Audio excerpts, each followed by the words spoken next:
সুপ্রিয় শিক্ষার্থী, আসসালামু আলাইকুম। আরিফস একাডেমির পক্ষ থেকে তোমাদেরকে জানাই শুভেচ্ছা।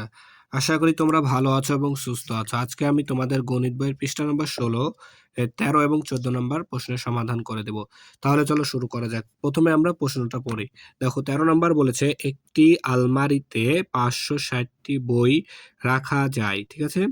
বলছে এরকম কতটি আলমারিতে আলমারিতে তোমার এখানে কত আসছে দেখো 3,79,680টি বই রাখা যাবে। ঠিক আছে? তাহলে আমরা এটা করতে পারি কিভাবে? দেখো তাহলে আমরা সমাধান করব। প্রথমে লিখতে পারি যে আমরা 560টি বই রাখা 560টি বই রাখা যায় সমান সমান একটি আলমারিতে।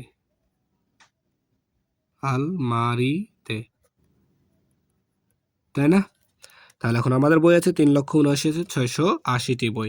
তাহলে আমরা এখন লিখতে পারি অতএব 3,79,680টি বই রাখা যায় সমান সমান 3,79,680 ভাগ 560টি আলমারিতে। তাই না?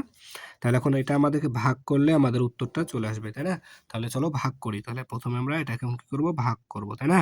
তো দেখো প্রশ্ন এখন আমরা ভাগ করি। তাহলে 3,79,680 ভাগ হচ্ছে কত? 560। তো দেখো ভাই, এপারে আছে কয়টা সংখ্যা? 3টা। এখানেও 3টা সংখ্যা নিতে হবে, কিন্তু এপারে 3টা সংখ্যা নিলে দেখো ছোট হয়ে যাচ্ছে, তাই একটা সংখ্যা আমরা বাড়ায় নিব। তাই না? তাহলে এখন আমাদের কাজ কি? প্রথম কাজ, এই 560 ঘরের নামতা পড়তে হবে আমাদের কত পর্যন্ত? 3,796 পর্যন্ত। কিন্তু ভাইয়া দেখো আমরা কি 560 এর নামতা জানি? জানি না। তাই আমরা কি করব? এই 560 কে যদি দেখো আমরা 560, আচ্ছা টেকনিকটা আগে বলি। আমরা কিন্তু টেকনিক শিখেছিলাম, তাই না? তো দেখো এই যে এই পাশের এই 5 কে প্রথমে আমরা এই 3 দ্বারা গুণ করব, তাই না? তাহলে দেখো ভাগ করব, ভাগ করব। তো দেখো ভাগ যাবে না। তাই এখানে আরেকটা সংখ্যা বাড়াই নেব। তাহলে 37, তাই না? তাহলে এই 5 দ্বারা 37 কে ভাগ করতে হবে। দেখো 5 7 35 হয়, তাই না? তাহলে যাবে 5 7 35। তাহলে যদি এখন আমরা 5 7 35, তাহলে এই 560 কে যদি আমরা 7 দ্বারা গুণ করি দেখো, তাহলে এই উপরেই করছে দেখো 560 গুণ 7। তাহলে দেখো কত হয়? 0, 6 7 42 এর 2 হাতে থাকে 4, আর 5 7 35 আর 4 39, 3920। তো দেখো আমাদের এখানে আছে কিন্তু 3796, আর এখানে আসলো আমাদের 3920। তাহলে নেওয়া যাবে না। তাই আমরা কি করব? এই 7-এর এখানে 6 নিব। তাহলে দেখো 6 নিয়ে যদি আমরা করি, তাহলে দেখো 560 গুণ 6। তাহলে এই 560 কে যদি আমরা 6 দ্বারা গুণ করি, তো দেখো 6 শূন্য 0 হয়, আর 6 6 36 6 হাতে থাকে 3, আর 5 6 30, আর 3 33। তো দেখো এখানে আসছে আমাদের 3360, তাই না? তাহলে দেখো 3360 কিন্তু আমাদের এখানে নেওয়া যায়, 3796 ছোট, তার জন্য আমরা নিতে পারি। তাহলে 6 দ্বারা যদি আমরা গুণ করি, তাহলে আমাদের আসছে কত? 3360, তাই না? 3360। তাহলে এখন আমাদেরকে কি করতে হবে? বিয়োগ করতে হবে। তো দেখো 6 থেকে 0 বাদ দিলে 6, 9 থেকে 6 বাদ দিলে 3, 7 থেকে 3 বাদ দিলে 4, তাই না? আর 3 থেকে 3 বাদ দিলে 0। তাহলে দেখো এবার এখান থেকে একটা সংখ্যা নামায় নিতে হবে, তাই না? এখন আমাদের কাজ কি? আবারও ভাগ করতে হবে। তাহলে 4368-কে 560 দ্বারা। তাহলে এখন আমাদেরকে আবার কি করতে হবে? 560-এর নামতা পড়তে হবে কত? 4368 পর্যন্ত। তাহলে আমরা তো 560-এর নামতা জানি না। তাহলে আমাদেরকে আবার কি করতে হবে? এখানে এই যে 4 দ্বারা 5 দ্বারা 4-কে ভাগ দিতে হবে, কিন্তু ভাগ তো যায় না, তাই একটা সংখ্যা বাড়াই নিলাম। তাহলে দেখো 5 8 40 হয়, তাই না? 5 8 আমাদের 40 হয়, 5 8 40। তো এখন আমরা এই 560কে 8 দ্বারা গুণ করে দেখি। তাহলে 560 গুণ 8 যদি গুণ করি, তাহলে দেখো 8 শূন্য 0, আর 6 48 এর 8 হাতে থেকে 4, 5 8 40, আর 4 44। দেখো 4480 আসে, কিন্তু আছে আমাদের এখানে 4368। তাহলে এটা নেওয়া যাবে না। তাহলে আর এক ঘর আমরা কমায় দিই, তাই না? তাহলে দেখো যদি আমি 560 গুণ 7 করি, তাহলে 7 শূন্য 0, 6 7 42 এর 2 হাতে থাকে 4, আর 5 7 35 আর 4 39। তাহলে আমাদের আসছে কত 3920, তাহলে 4300 এটার থেকে ছোট, তাহলে এটা আমরা নিতে পারি, তাই না? তাহলে এখানে 7 আর এখানে আসছে আমাদের 3920, তাই না? 3920, তাহলে দেখো 8 থেকে 0 বাদ দিলে 8, তারপর দেখো 6 থেকে 2, তাহলে 6 থেকে 2 যদি বাদ দিই তাহলে হয় 4, এবার দেখো 3 থেকে 9 বাদ যায় না, তাহলে 13 থেকে 9 বাদ দিলে 4, হাতে থাকে 1, তাহলে এখানে 1 3 কে দিয়ে দিলে 4 থেকে 4 বাদ দিলে 0, তাই না? এবার এই শূন্যটা এখানে আমরা নামাই দেবো, তাই না? তো দেখো তাহলে আমাদের কিন্তু এবার কাজ শেষের পথে। এই যে দেখো আমরা কিন্তু একটু আগেই গুণ করলাম যে 560কে যদি আমরা 8 দ্বারা গুণ করি তাহলে 4480 চলে আসে, তাহলে এখানে আমরা 8 বসাই দেবো, এখানে চলে আসবে 4480, তাই না? তাহলে দেখো এটা থেকে 0 থেকে 0 বাদ দিলে 0, 8 থেকে 8 বাদ দিলে 0, 4 থেকে 4 বাদ দিলে 0, 4 থেকে 4 বাদ দিলে 0, অর্থাৎ 0। তাহলে আমাদের ভাগফল কত 678, তাই না? তাহলে এটা এখন আমরা এখানে নেব, লিখে নিব 678টি আলমারি। আলমারি, তাহলে আমাদের কতটি আলমারি প্রয়োজন? তাহলে আমাদের আলমারির প্রয়োজন কয়টি? 678টি। তাহলে উত্তর 678টি, তাই না? তাহলে এটাই সমাধান। এবার দেখো 14 নম্বর, একজন পেঁয়াজ ব্যবসায়ী 1880 টাকা দরে 1264 বস্তা পেঁয়াজ ক্রয় করলেন, অর্থাৎ তাহলে এক বস্তা পেঁয়াজের দাম 1880 টাকা, আর ওই ব্যবসায়ী 1264 বস্তা পেঁয়াজ কিনেছেন, ঠিক আছে? তিনি প্রতি বস্তা পেঁয়াজ আবার কত টাকা 2150 টাকা দরে বিক্রি করেছেন, ঠিক আছে? এখন দেখো ক নাম্বার প্রশ্ন বলেছে আমাদেরকে পেঁয়াজ বাবদ ক্রয়, অর্থাৎ আচ্ছা তাহলে পেঁয়াজ ক্রয় বাবদ তার কত টাকা খরচ হলো, তাই না? তাহলে আমরা এখন এটা খুবই সহজ কিন্তু, তো দেখো আমরা লিখতে পারি যে তাহলে এক বস্তা পেঁয়াজের দাম কত 1880 টাকা, তাহলে আমরা এখানে লিখি যে এক বস্তা পেঁয়াজের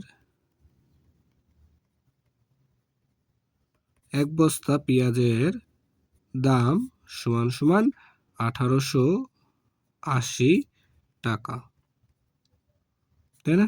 এখন ওই ব্যবসায়ী কত বস্তা পেঁয়াজ কিনেছিলেন? 1264 বস্তা, তাহলে আমরা এখানে লিখবো যে অতএব 1264 বস্তা পেঁয়াজের দাম সমান সমান 1264 গুণ 1880 টাকা, তাই না?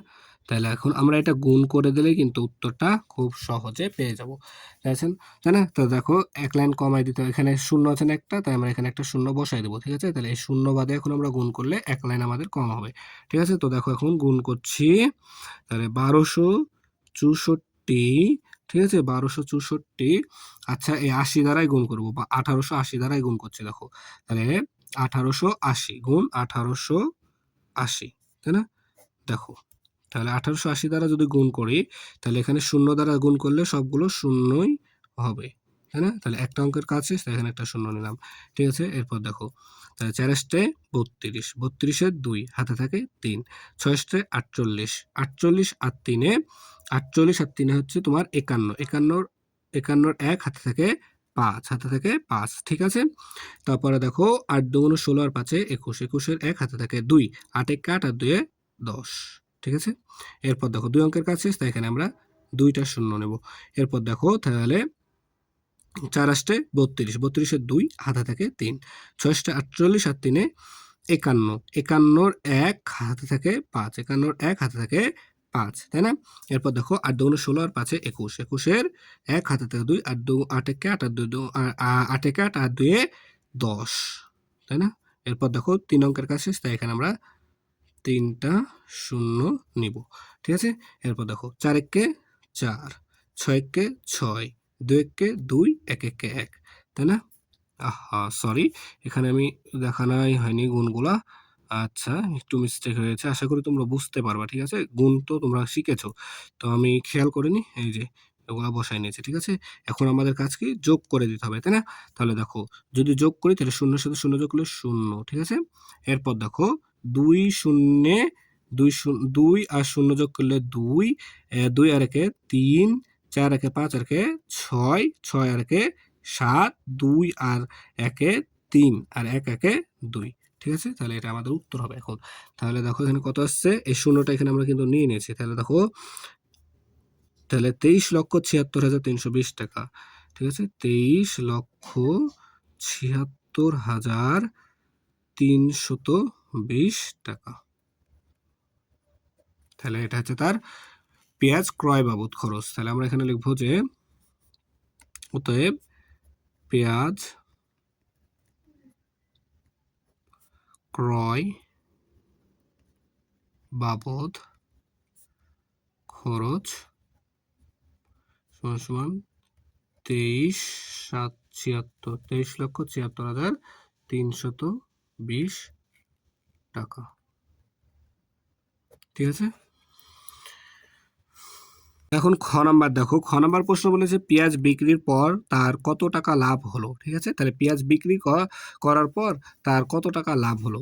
তাহলে দেখো এখানে পেঁয়াজ বিক্রি করেছে কত টাকায়, দেখো তাহলে ওই ব্যবসায়ী পেঁয়াজ বিক্রি করেছে 2150 টাকা দরে, ঠিক আছে। তাহলে তার মোট কত টাকার বিক্রি, মানে পেঁয়াজ কত টাকা, মোট কত টাকার পেঁয়াজ বিক্রি করেছে সেটা আগে আমাদেরকে বের করতে হবে, তাই না। তাহলে দেখো এখানে আমরা লিখতে পারি যে তাহলে এখন বিক্রি হচ্ছে 2150 টাকা, তাই না। তাহলে আমরা লিখতে পারি এক বস্তা পেঁয়াজ বিক্রয় বাবদ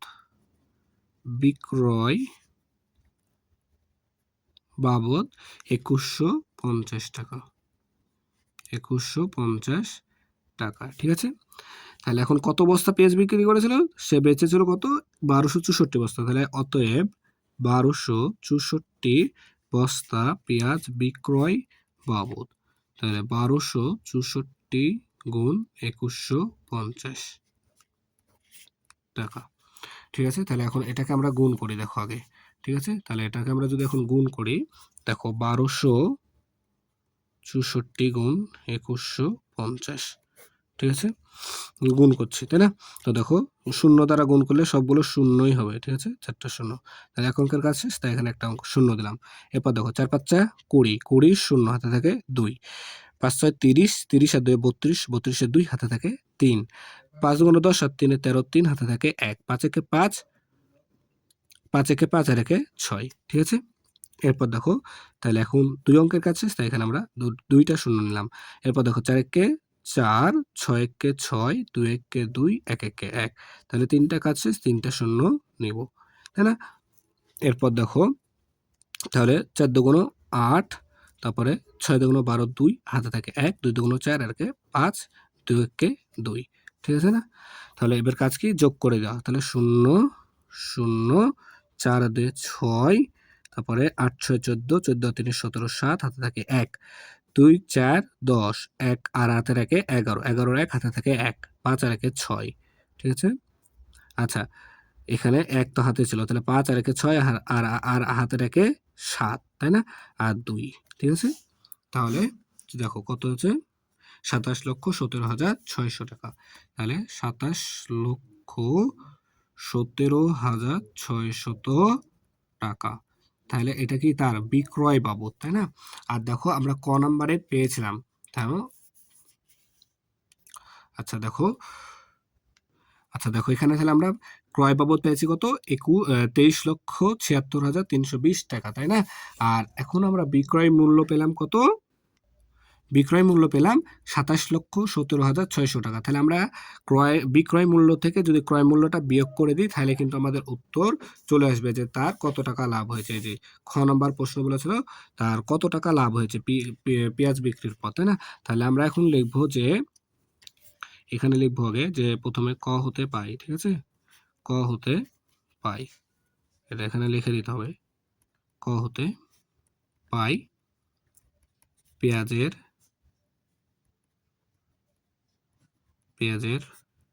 ক্রয় মূল্য 23 লক্ষ, কত, 23 লক্ষ কত এসছে দেখো, 23,76,000, 23,76,320 টাকা। এটা হচ্ছে আমাদের পেঁয়াজের ক্রয় মূল্য কিন্তু, তাই না। তাহলে এখন আমরা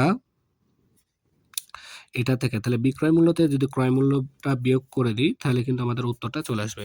তাহলে এখন লিখবো যে অতএব লাভ হয়েছে, লাভ হয়েছে সমান সমান এটা থেকে এটা বাদ দিয়ে দিতে হবে। তাহলে ২৭,১৭,০০০ ২৭,১৭,৬০০ বিয়োগ ২৩,৭৬,৩২০ টাকা, তাই না?